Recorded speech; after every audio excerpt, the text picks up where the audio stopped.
Hi, Andrew. My name is Nicolette. I am the creator for the podcast titled You're Worthless. Read that again. The juxtaposition of your very soul. So thank you very much today for saying yes to be interviewed. When I read your profile, I'm like, okay, I can resonate because I myself, I'm still working a 9 to 5, but I am transitioning out to my own practice. So I'm working towards hypnotherapy.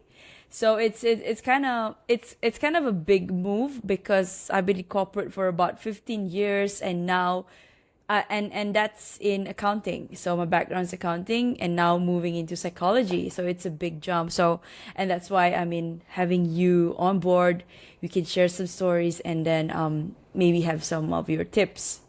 So Yeah, yeah. well, congratulations for that too. That it definitely is a big move. Yeah, congratulations for that. Thank you. You know, every time people say congratulations to me, it's like just to reaffirm that okay, you're making this move, like there's no turning back.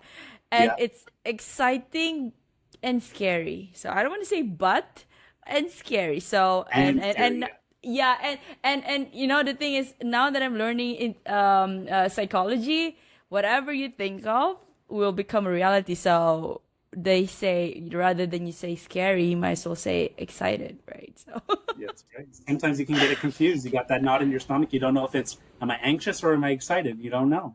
that's Yeah, right, that's right. Yeah. So, okay, I'm gonna read a bit of an introduction to our listeners today, and then we can go straight into our conversation. love it. So, hi everybody, we have Andrew Beaulieu Yeah, here, who is a founder of Bold Moves Coaching and Consulting. He is a dedicated career transition coach, leveraging upon his personal experience of leaving a family business to spark his entrepreneurial journey. He now empowers others to make similar bold moves. Known as the Bold Moves Catalyst, Andrew aids individuals to unlock their limitless potential and successfully navigate career transitions. Having personally navigated the complex path of leaving a family to spark his own journey, he understands the challenges and rewards of career transitions firsthand. Um, by having him on this episode today, he hopes that the listeners here will gain valuable tools to navigate their professional transition, ultimately leading to a more fulfilling and successful life. Wow, we need more people like you. Because a thank you. lot of people out there, they've been I don't know. I'm a millennial, so looking at my dad who is a baby boomer, they can actually just stick to one field for I think 35 years already. I'm like when I tell him like okay, I want to make this move, it just baffles him like why can't you just stick to your own field? I'm like we're not the same. But yeah. I had a So, similar situation with my father where he said when I sat him down to say I was leaving the company, his right. words were he paused and then he said, "I don't understand it, but okay." And I was like, Okay. "Okay, that's I'll take That it. that's I'll take yeah, it. yeah. I But don't understand it." if you've been in the business for 16 years already. Yeah, so when I never wanted to work in the family business, quite frankly. My dad started the table from our dining room table when I was 7, 30 years ago this year. I'm going to be 37 soon. And Whoa. yes, I'm also a millennial, so I'm right there with you. Oh yeah. Uh, So we and can yeah, we can resonate. Yeah. Absolutely. And but after college, I went through school, went through college, and I never had a path. Like I never knew what I wanted to be when I grew up. I didn't have that, passion that I knew from a young age that I was going to do this. I never had that in my life. And through our school system, I never discovered what that was, Mm. the traditional school system. And after college, I needed to make a little bit of money for my summers to hang out with my friends and do what normal 20-year-olds do. And I was there for 16 years. It wasn't a summer job.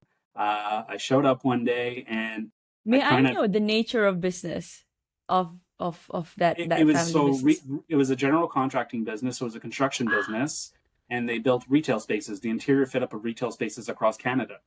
So you're Right. always working in different markets, all different time zones.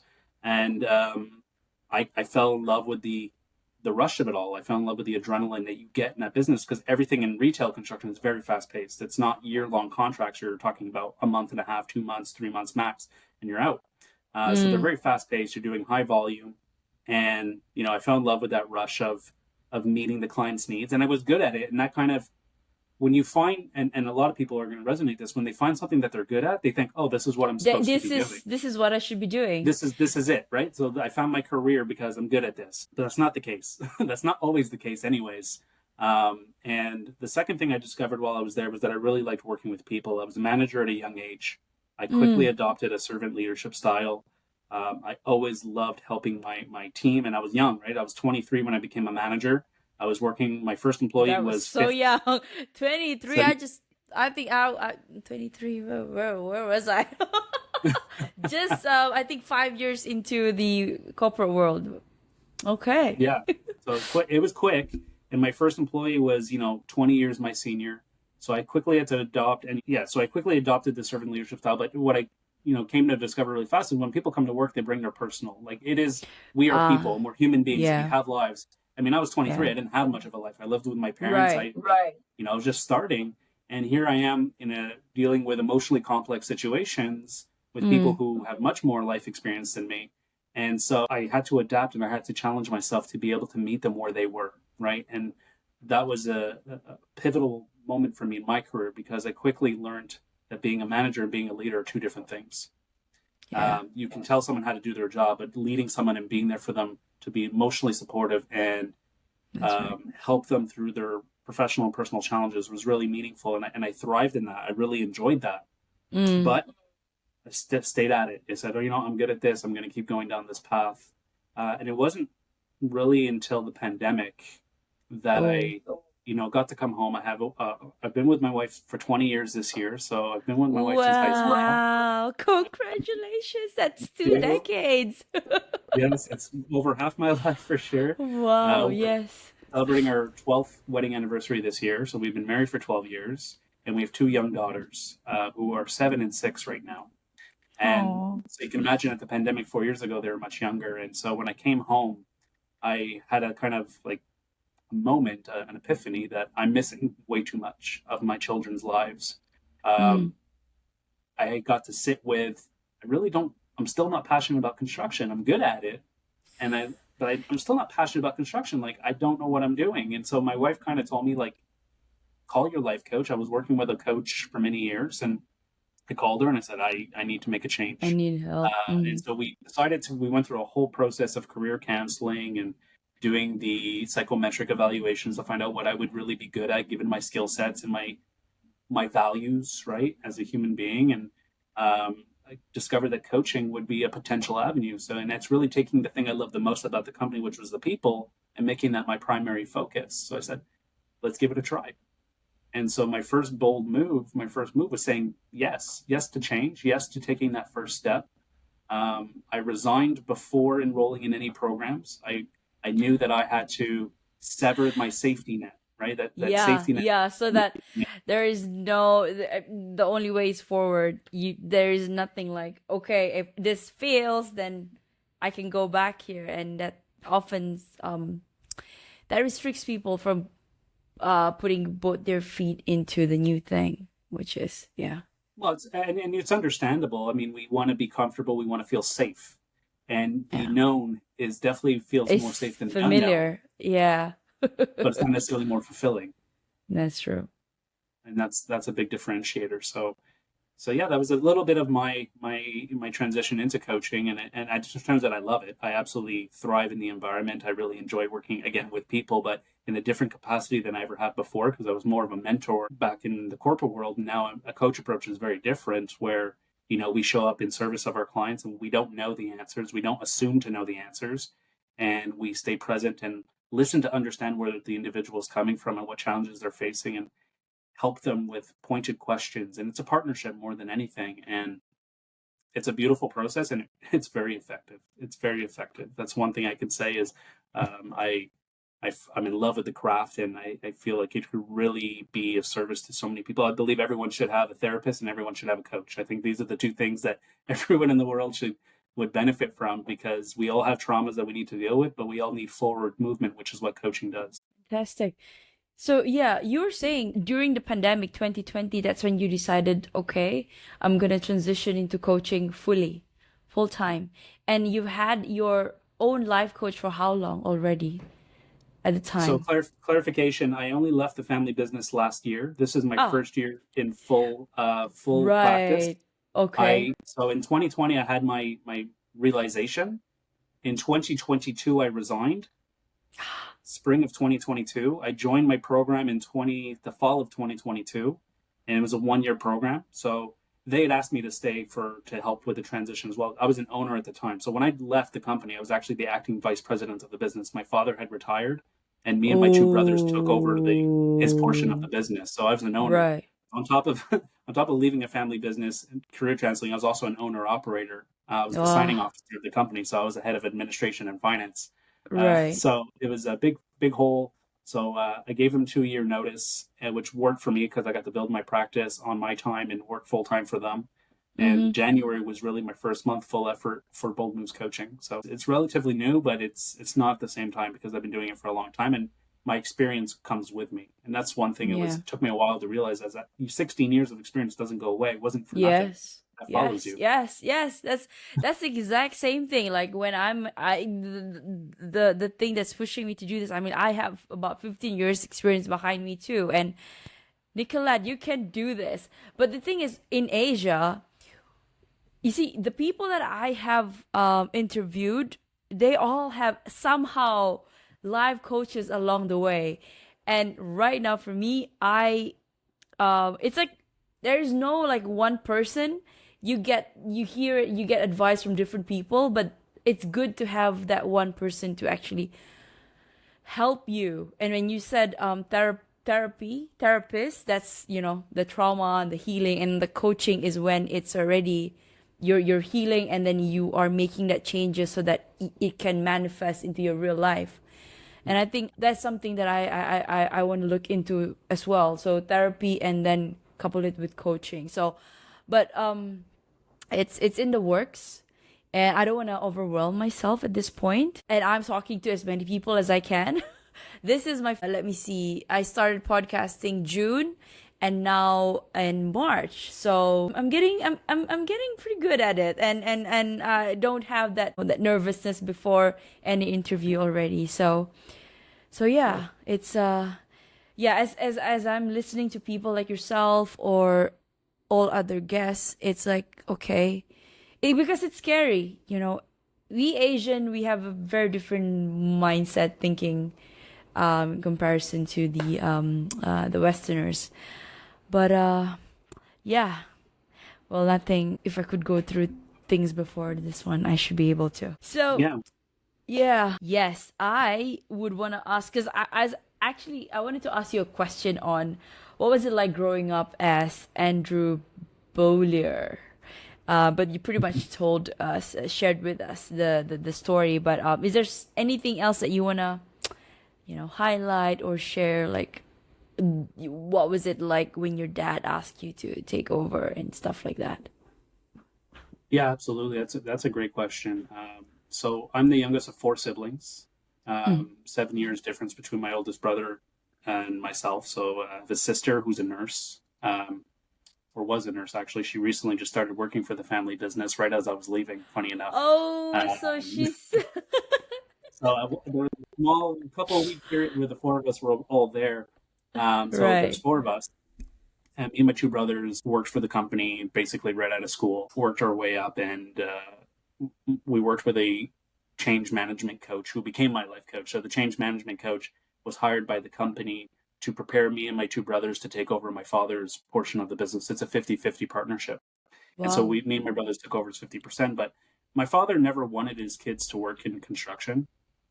He always said, I want you guys to go figure out your own things and do your own things. And my sister did, and she went to nursing. And but me and my brothers, I guess we didn't listen, and we kind of showed up, and he was kind enough to give us the opportunity to work there. I mean, obviously, we didn't need to interview. You kind of have that foot in the door because of your last name, but my father is a traditional man, and he kept us there because we worked hard and we earned our place. And Right. because his partner is not family related, Mm. even though I've known him my whole life, Right. he could have stopped it along the way. But we were earning our stripes. We were earning our way up the corporate ladder. And again, there was no pressure from him. And when he sat us down and said, "Do you guys want to become the owners?" He offered obviously his shares to his partner first. His partner said, "I'm not interested in owning 100% of the company." So Right. he says, "Do you mind if I offer it to my sons?" And we all worked there. We're all managers of our respective departments. We had no day-to-day interactions really, which was fun because we would challenge each other as heads of departments whose department could do better. We kind of made Yeah, it yeah, a yeah. I mean, that's healthy. it's Yeah, healthy competition for sure, and that's right. it kept it fun for us. And then in 2019, right before the pandemic, my father took his retirement, and the three of us became owner operators. Our first year as owners was the year of the pandemic, so we had to navigate that. And my role was overseeing finance and administration. So the numbers for the numbers really tell the story. The numbers tell how a business performs and how it has performed, and you can kind of make your decisions based on that. So it was really interesting. But to answer your question, growing up, my dad he's a traditional man of his baby boomer, where I want to say workaholic, but he was doing what he needed to do to provide for the family.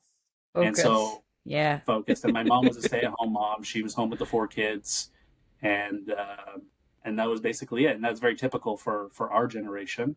That one parent was the earner, the other Yeah. was the nurturer, if you will. And I wanted to flip that on the head for my kids. I now work from home. So like I said, when it came back to the pandemic, I realized that I was out of the house 60 hours a week. Our office is an hour drive each direction. So that's 2 hours a day, 5 days Mm. a week. So that's 10 hours a week of driving minimum, plus the 40, 50, whatever hours in the office that it required to do my job, or that I Right. chose to, that I perceived I needed to do for my job.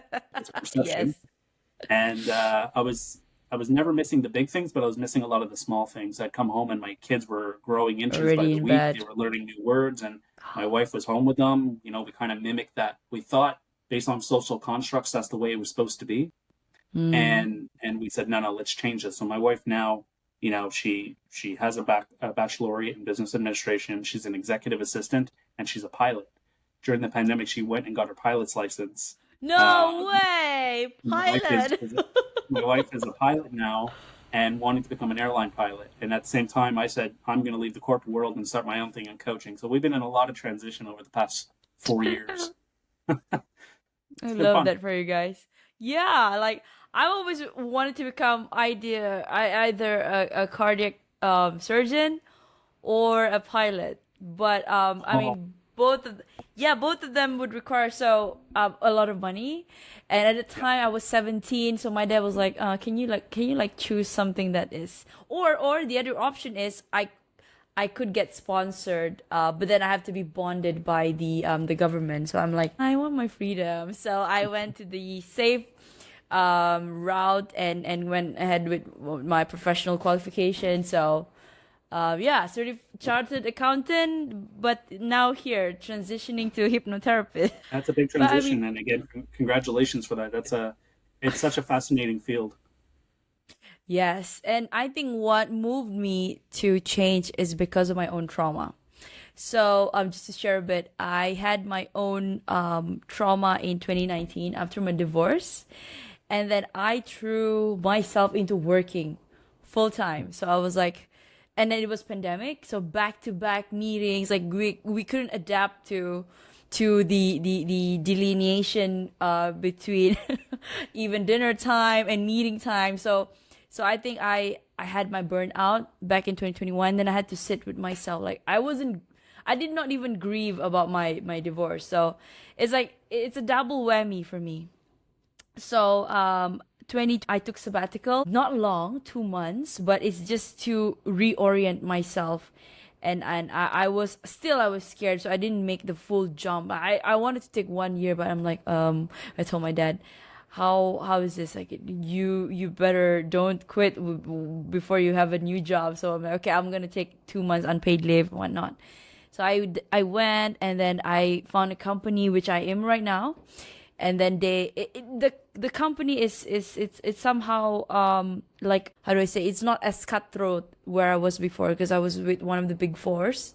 So this is where I was like trying to see what am I gonna do. And it's also a shift because this is a shared service center where I am now, and I have never done it before.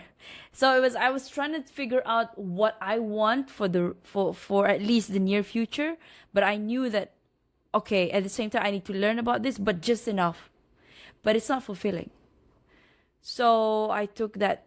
I mean, this year, they had a reorg. So my boss, came. I think the stars aligned for me.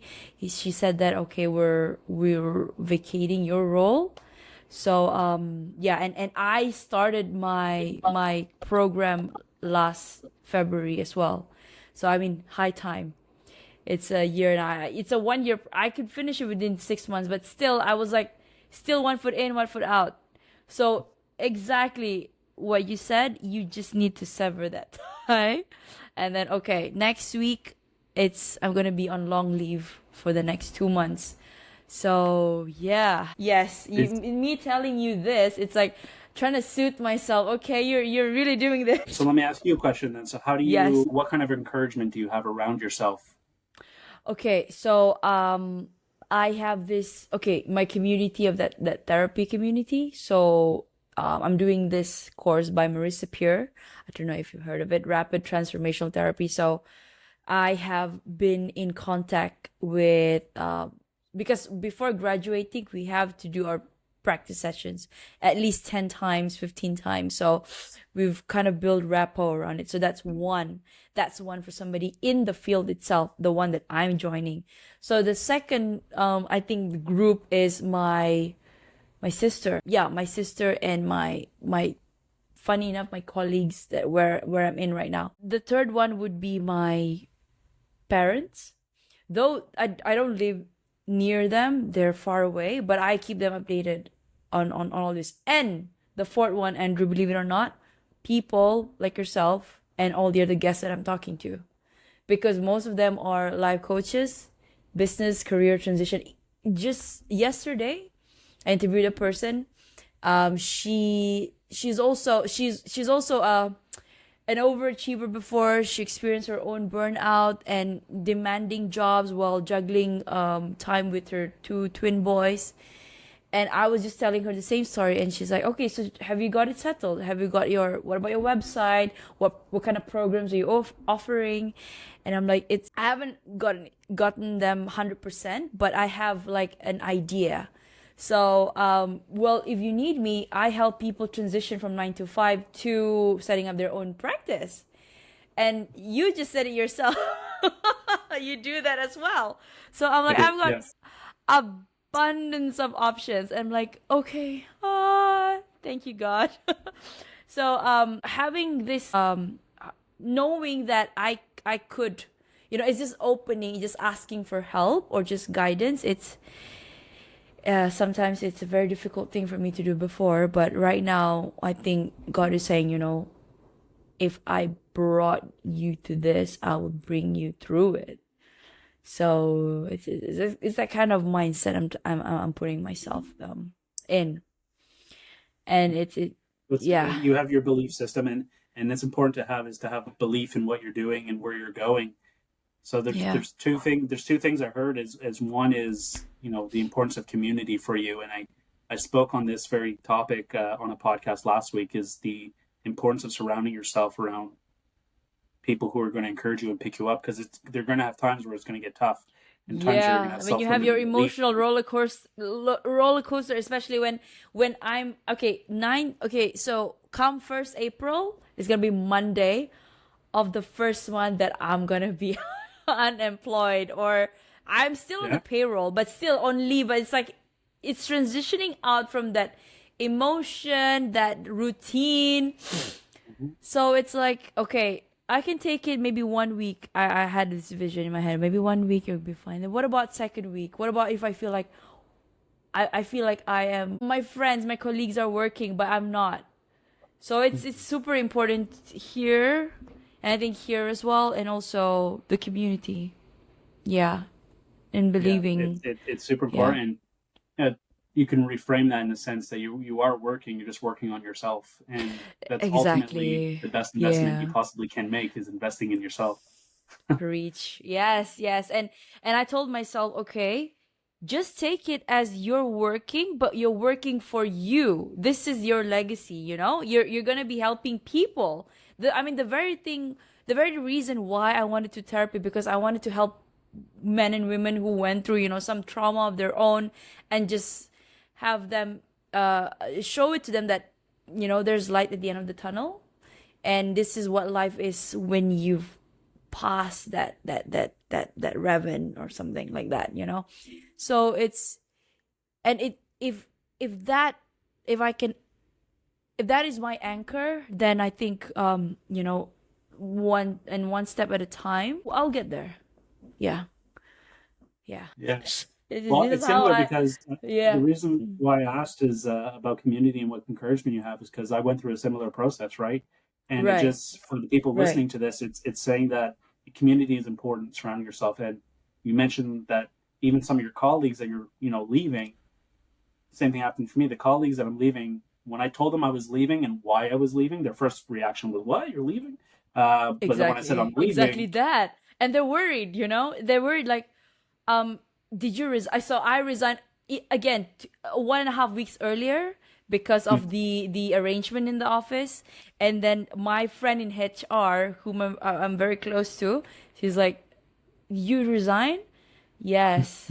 And then, so what happens until you get a job? I said, nothing. Just enjoy life. But I mean, yeah, inside exactly. I'm like, "Drrrr," but then, yeah. But seriously, this is my second sabbatical, and I'm like, okay, you're more than ready. Just do it. Yeah, so Yeah. so when they found out I was leaving, they actually doubled down in terms of how much they supported me and encouraged me.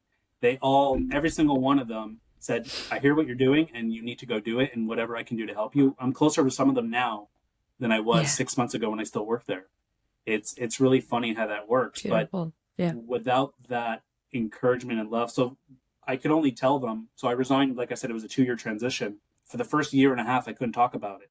The company didn't want Yes. to send the message out because they didn't want to create panic until we were Yes. ready. That That's was a right. very lonely year and a half because some of the people that Oh. I'm with them 40, 50 hours a week and I can't talk about it. And it's the most important thing happening in my life right now. And I Yeah. can't Yeah. talk Yeah. about Yeah. it. Yeah. So the message is if you can talk about it, talk to as many people as you possibly can. And like you said, even Yes. guests that come in, like the most random people that don't Yes. owe you anything are going to give you their shirt off their back if they can because they're super generous with their time.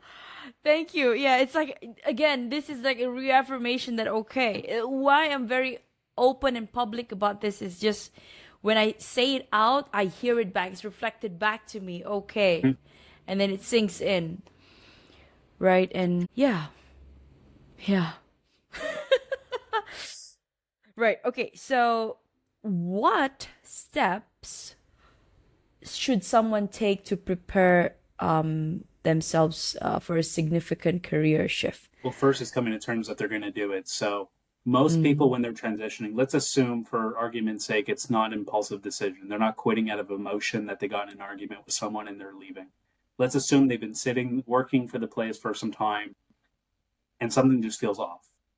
Mm. And you know really deep down that there's a friction point within you that you don't know why. You're never motivated to go there. You don't really enjoy it. You're not necessarily unhappy, but you're not fulfilled. You're not happy, and there's a big difference. Right. That has to happen first. The first thing has to be that shift in your body that says, okay, what should I be doing if it's not this? And Yeah. allow yourself in that moment to explore all possibilities and to not be married to the next one that pops into your mind. Mm. And the example I give is me with coaching. I didn't know I was going to go into coaching, but it ranked high on my evaluations. And my coach had been so impactful for me. So I said, I'll give it a try, but maybe it's going to lead me somewhere else. And that's okay.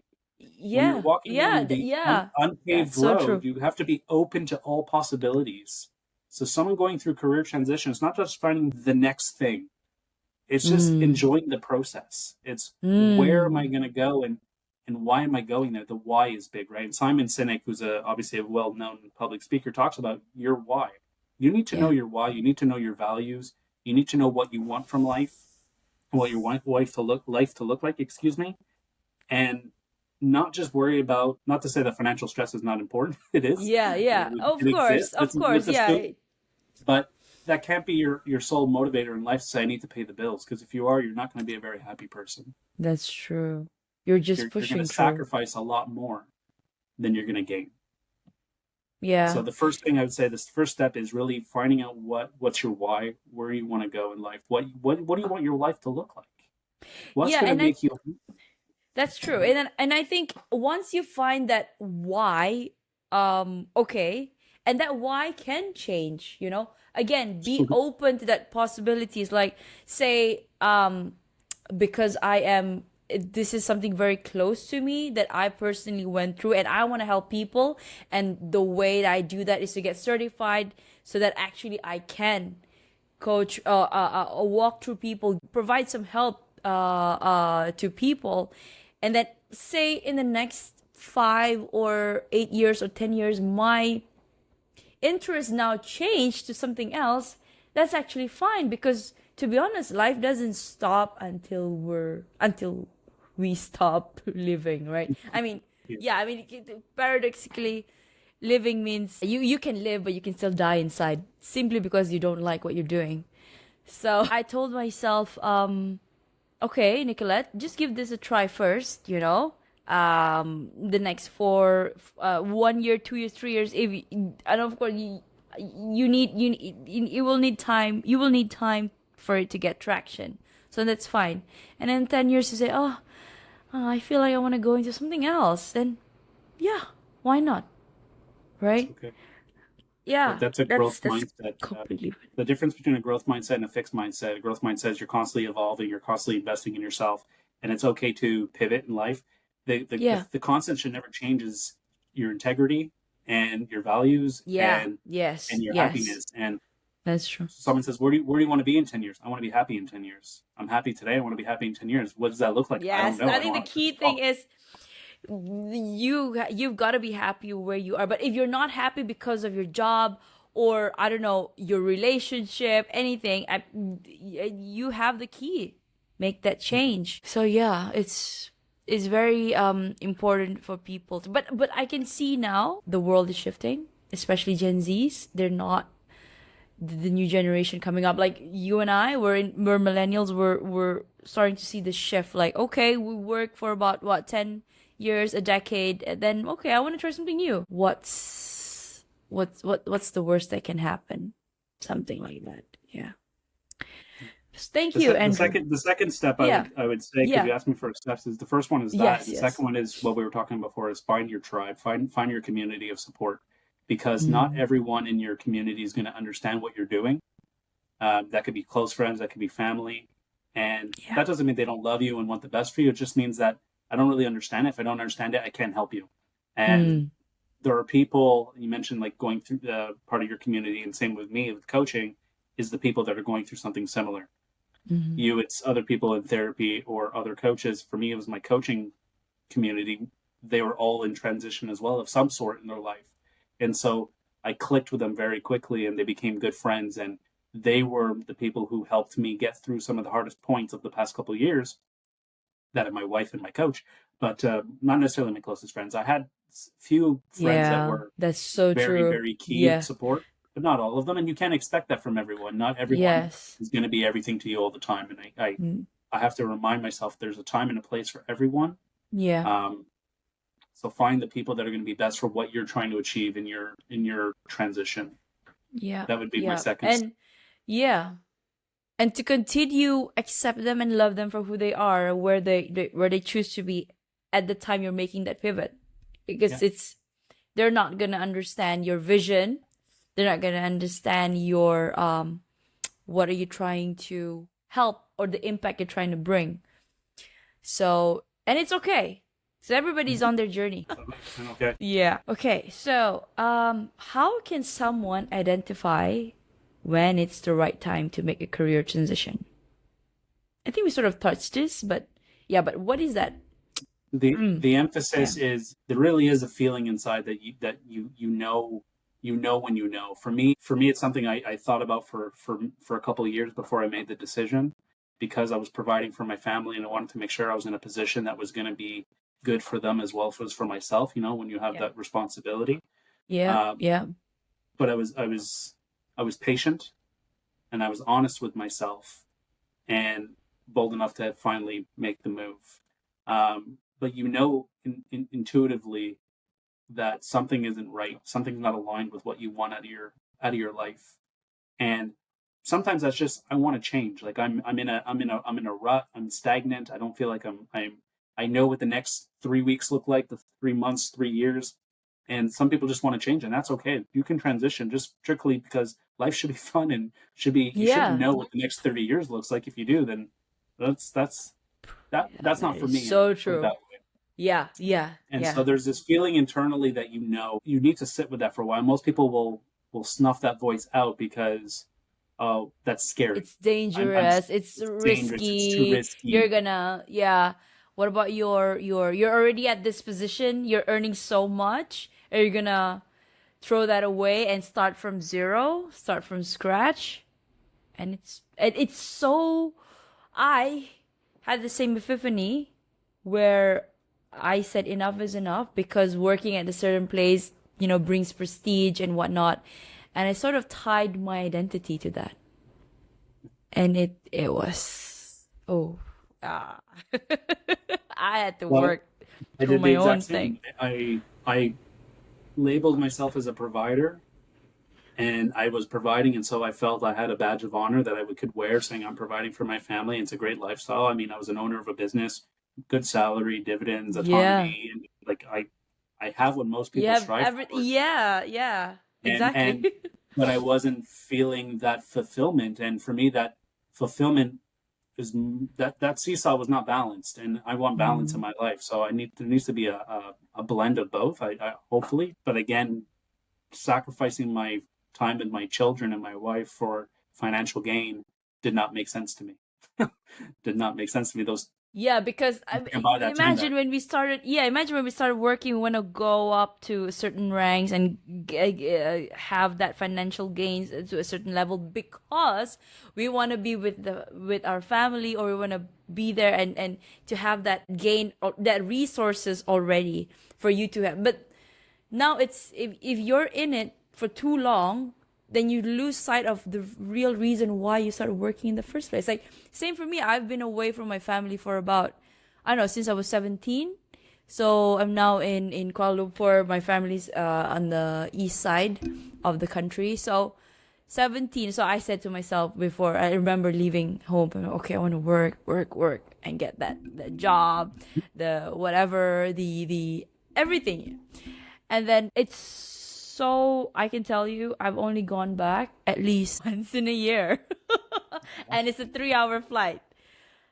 I mean, what am I doing? This is the whole reason why you want to work, because you want to provide, you want to give back to them, but then you're not spending time and they're getting old. They're getting older. So the logic is not, it's the math is not mathing. So I'm like, okay, you've got to make some changes here, Nicolette. There's a bit of a social construct, right? That's been established over the years, and that is people work to make money, and we Yes. work till retirement. We work till we're 65. Some people later, Yes. and that's only getting pushed as time goes on, right? Retirement by the time we get up there is going to be 70 plus, Yeah. and that's when you start getting sick, and then unfortunately that's it. Yeah. That's it. That's it. So, and that's a social construct. People are okay with that because that's just the way life is. I choose otherwise. I choose to say, no, I don't want to live my life that way. And I want to live today because tomorrow's not guaranteed. I hate to say that Yeah. as a Yeah. cliche, but it is Yeah. true. Tomorrow's not It's guaranteed for any of true. us. Yeah. And so I choose to live today in a capacity that is meaningful for me and that energizes me and that I'm proud of it. I'm proud to say that I'm with my kids in the morning, at night, and I'm here Yeah. all the time. And Exactly. at a time, if they're young, in 10 years, they're not going to live here anymore. And That's then so true. I'll That is so rediscover what I true. want to do in 10 years. But right now they're here. Exactly. And you There you start go. start again. Yeah. I mean, like I've okay, so just now we were just talking about how what is my week gonna look like. So I'm like my day to day. So morning, finally I can get my 1 hour of running or my fitness and then start my thing at 10 and then get clients, this, and then I can actually stop work at the time that I want to stop work because that's the whole point. Yeah, I exactly. I call it life work balance instead of work life. No, I don't like that. Life comes first. Yeah, life work Yeah. balance. I like that. So right, Andrew, what is next for you? Right now, career transitioning, but what's next besides that, or is there anything that you have in mind? I don't know, books. I don't know. Yeah. So I actually have a lot going on right now, which is a lot of fun. It's very exciting. So first off, career transitioning is only one type of coaching that I offer. Okay. Um, so I do life coaching as well as corporate programs and executive coaching. And the reason why, I'll tell you why. They're all intertwined. Mm. My mission is to make people live into a fulfilled life. We spend a third of our life at work. So if I Yes. can offer something to corporate environments that make the employees have a more enjoyable experience, then Mm. I'm going to focus on that. And I'm executive coaching. I want to work with leaders to get them to realize a lot of leaders, unfortunately, are not good managers. They're not good with their people interpersonal skills. It's not a Yeah, generic rule, but there's a lot out there. And so I want to work with executives to get them to, they're in a position of influence on their staff. that's And true. they Yeah, influence whether they can have a good experience or a bad or experience. bad So experience. Yeah, I want to focus on executives. I want to focus on the corporate environments. I want to focus on the individuals' careers, and I want to focus with them on their personal life. And all of this intertwined is to allow everyone to have a more authentic and more enjoyable life experience and live into that fulfillment and not settle, not become yeah, complacent, and yeah. to be bold enough to ask for what they want, be bold enough to make the moves that they want. Bold, someone asked me this last week, is bold necessarily big? And it can. I mean, we're both making a bold move, but which is a big move, but sometimes just saying no is a bold move. Sometimes Yeah. just asking for what you want, or telling someone this is how I want to be spoken to, or this is how I want to be, setting up boundaries. Those are all bold moves. We make small bold moves every day, but we don't categorize them as bold because This is society says trivial. Yeah, this is this is trivial, but like it's a not. mundane day to day that I can. Oof, it's okay. And But it's any Tom, not. Dick, and Harry can. Yeah, they do that. For someone who's a pleaser, right? Someone who always feels like they need to Yeah, sacrifice themselves to please yeah. someone else, for them to have the ability to say no, I'm drawing a line in the sand. That's a courageous move. That's a bold move. And so I want to help people in that capacity. So what's next for me is that's my coaching practice. I am working on a book, my first book, and it's an anthology book. It's very, very early stages, but Congratulations. it's going to be a set of short stories that's going to talk about people leaving family businesses. You hear about all these books being talked about how to navigate and make family businesses work. I want to talk about the success stories of the people who left family businesses and lived into a more fulfilling life, And thrive um, after and leaving. thrive and inspire others to say, "Hey, I can do that too." And so I'm working on that book. I'm starting my first YouTube channel, which will be up and running in the next couple of weeks. So I'll be posting some helpful tips and tricks for listeners and audience out there, so they don't necessarily, coaching isn't accessible to everyone. They don't necessarily have the means for it, and so I Yeah, want to make some yeah, of the yeah. more That's so basic true. fundamentals available to Mm. them that they can refer to and say, okay, I can try applying this before spending money on one-on-one coaching or what have you. And yeah, I'm just trying to meet as many people as possible. That's really my what's making me happy these days is I'm in this business first and foremost for relationships and connections. I tell my clients and whoever I meet, if you once you have my number, you never lose it. We're on this journey together for life. I'm not. This is not a transactional. Yes, it's a business, and I'm going to make money. Yes, I need to provide for my family, but at the end of it, if I wanted to make money, I would have stayed in the corporate world. I was making good Yeah, money. There's yeah. something much more at play here, and the money is a result of what will come down the road. But right now, I just want to build connections, meet people, be part of their story, in whatever way I possibly can. I love that. Because believe it or not, we're in the people business wherever we are. The people, life Yeah. is people business. Yeah, life At the is end of the people day, business at the end at of the the end of day. at the end of the day, you're known for That your is so relationships and true. your experiences. Yes. Beautiful. I love that for you, Andrew. Thank Okay, you. so thank you. So we're going to pivot to a self worth question because, well, my podcast talks a lot about self worth. Yes. So, question for you is in your opinion, what role do societal expectations and external validation play in shaping our self-worth? And how can we break free from these influences and find our intrinsic value? That's a wonderful question. The first part of the answer is too much. There's way too much influence on social norms and external expectations on people that we feel like we need to please other people in order to have some sort of self-worth. Yeah. So the answer to that question is too much. the the way to break that cycle, it really comes to being confident with who you are, really coming to terms that you're who I am as a person, who I want to be, and living into that integrity.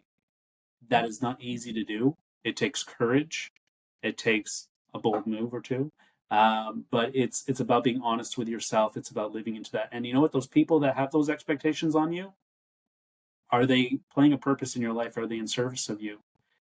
You might have to establish boundaries. You might have to establish or get rid of some tolerations that you're living with. You might have to cut a person or two out of your life. I've had to make that unfortunate decision that, someone's not good for me and they're not helping me live into who I want to be. And so sometimes it's creating space between that. It's not an easy thing to do, but it's definitely where life is worth living. It's when you realize that you are a human being, you are authentic. There's only one of you. And so you're beautiful the way you are and live into that. But it takes a good community of people around you, because life is a lonely game if you're not surrounded by amazing people who are constantly encouraging you and supporting you. And it takes a moment of reflection to say, what do I want out of my life? Thank you. It was a wonderful sharing. So what is your heart's greatest wish? Ooh, another good question. My heart's greatest wish. I think at the end of the day, I think it would be a beautiful world if everyone could just allow themselves to be more vulnerable and communicate that vulnerability, and able to show up the way you are and how you're feeling, and to communicate that, not be shy to communicate it to anyone whether it be in a professional setting, personal setting, and say, this is what I'm feeling. This is how I am right now. This is what I'm going through in my life. I think the world would be a better place. As long as people are willing to listen, to understand, and not listen to respond. People aren't looking for your solutions. They're just looking for you to listen. So if my heart's biggest wish is that my daughters can grow into a world that they can show up vulnerable and authentic and not be fear of being judged or being ostracized in any way, shape, or form. So I think it starts with just being vulnerable. And people look at that as a weakness. That's a strength. If you can be vulnerable and communicate what you're feeling, that's a strength. Thank you. That was a good question. Do you have a mantra that you live by? I don't know if it's a mantra. There's a quote by Jim Rohn that I used over the past couple of years to help me get through my transition, and happiness is not by chance, it's by choice. And realizing that the power of choice, everything we do in life is a choice. We don't have to do anything. And that's one thing my life coach, if I can leave that as a tip here, is my life coach said, get rid of that word in your vocabulary. You don't have to do anything. You choose to do it. You don't have to work here. You don't have to. I love that. Have to. Yes, get rid of because that. I want to. Yeah. And when you finally say, I want to do this, you get excited saying, well, this is something I want. I'm excited. And the energy, the whole perspective shifts in that moment. And so happiness is not by chance, it's by choice. I got to remove that from my own vocab. Yes. Is there anything that keeps you up at night, or do you sleep well? I sleep very well. Perfect. I mean, my daughters do tend to come into our bed at night, so sometimes I get a need in the back and that wakes me up. But other than that, I sleep very well at night. I honestly, I haven't felt. I used to wake up in stress sweats and say, okay, I have so much going through my mind. I got to get this done. I have to do this. I have to do this. Again, I have to. Right. I have to. Oh gosh. If I don't do it, who will? Right? Though, like the world will. Like the world will end. 100%. Exactly. Yes. Sorry, you were saying. Yeah. So now I don't have that anymore. Not to say that there's not challenges. Every day has challenges. I'm an entrepreneur. There's challenges to that as well. but it's an enjoyable. I'm allowing myself to enjoy the process. I'm not stressing Beautiful. on the result. I'm enjoying the process, and so I sleep well at night. Yeah. So like the post from Gary V, I saw it one day. He's got two of the globe, the world if you overthink, and the world if you don't overthink. It's the same thing. Exactly. It doesn't Exactly. change. It It doesn't doesn't change. change. Yeah. So, okay, last quote, Andrew. So, if you could create a quote right now for you to leave to the audience listening and the world as your legacy, what would it be? Oh my goodness, that's me to quote now. Yes, people can quote you after this. Yeah, no, exactly. Yeah, That's dash I'm gonna find Andrew this, Beaulieu. and I'm gonna find myself on some memes. Yeah, I'm gonna steal someone else's. I can't create my own. I'm gonna share another sure. quote with you that I think is just really powerful, and that is, "Fear is temporary, regret is forever." That's Oh, not mine. So, but it's what I want to leave with people. yeah. I mean, it's the same thing with everything. Fear is temporary. Just make the jump. Or regret, if you choose to stay in something and will regret by not by that lost time, or anything could happen, right? Something could happen to your family or whatnot, and you regret for not taking the steps earlier when you had the chance. So Yeah, thank you. What a way thank you. to wrap our conversation today. Thank you so much for your insights. Thank you, Nikolet, for having me again. It's been a fun conversation. The hour flew by. Um, Yeah. I hope to do it again sometime. Yes, yes, And we'll best of do. luck. Best of luck in your own transition. And Thank you. congratulations again. Thank you so much. And if I ever need some coaching myself, I would definitely reach out to you. I think we're connected on LinkedIn. You have my access to my website. You can go through Yes. my website to get in touch with me, or through LinkedIn. Absolutely, through LinkedIn works as well. Yeah. All right. Perfect. Thank you so much, Andrew. You Thank have you. a beautiful day and a beautiful life ahead. I wish you all the best. Thank you. You too. Bye bye. So, shall we start? Absolutely. Yeah, I'm so excited to be here. Thank you for having me again. Thank you so much for saying yes. So, how do I pronounce your surname? Is it Beaulieu? Beaulieu? Beaulieu. Sorry? Beaulieu. Beaulieu. So think like a bow tie, bow, Uh-huh. B-O-W, and then Beau? in lieu of something. So Oh, Beaulieu. in Lear. Beaulieu.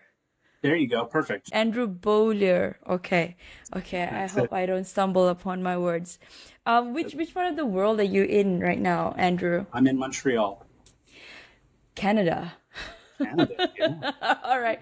I am from Kuala Lumpur, Malaysia. Nice to meet you. From where, sorry? Kuala Lumpur, Malaysia. Oh, Malaysia. Very cool. Yes, yes, yes. Nice. Have you been to Asia? I have not yet been to Asia. Yet. Yeah, I think the key word is Not yet. yet. I haven't been That's to right. the US as well. So yet. So now that I've started this podcast too, so it's there. It's coming. You can take it on the road. Yeah. Yes. So all right, I think we can start.